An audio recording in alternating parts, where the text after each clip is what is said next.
या प्रकरणातल्या एसआयटी संदर्भात मुख्यमंत्री देवेंद्र फडणवीसांनी काय माहिती दिली तीही पाहूया।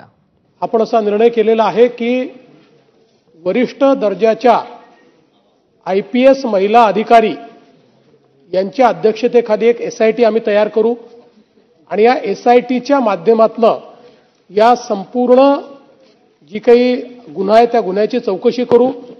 याची व्याप्ती कुठपर्यंत आहे, कोणाचा वरदहस्त आहे का, कोणी याला राजकीय दृष्ट्या, सामाजिक दृष्ट्या, अजून कुठल्या दृष्ट्या वेगवेगळी वळणं देत आहे का, अशा प्रकारचाही त्याच्यामध्ये प्रयत्न आपला असेल। शिवसेनेच्या राष्ट्रीय कार्यकारिणीत शिवकोश शिवसेना विश्वस्त संस्थेची स्थापना करण्यात आली। पक्षफुटीचा उद्धव ठाकरेंना ज्या प्रकारे फटका बसला त्यातून सावध होत शिंदेंच्या शिवसेनेनं ही पावलं टाकली आहेत। शिवसेना फुटीनंतर शिंदेंच्या शिवसेनेनं स्थानिक पातळीवर शाखा आणि मध्यवर्ती कार्यालयांवर दावा करत ती ताब्यात घेतली। भविष्यात तसे प्रकार आपल्यासोबत होऊ नयेत यासाठी शिवसेनेच्या राष्ट्रीय कार्यकारिणी बैठकीत शिवकोश शिवसेना विश्वस्त संस्थेची स्थापना करण्यात आल्याची माहिती सूत्रांनी दिली।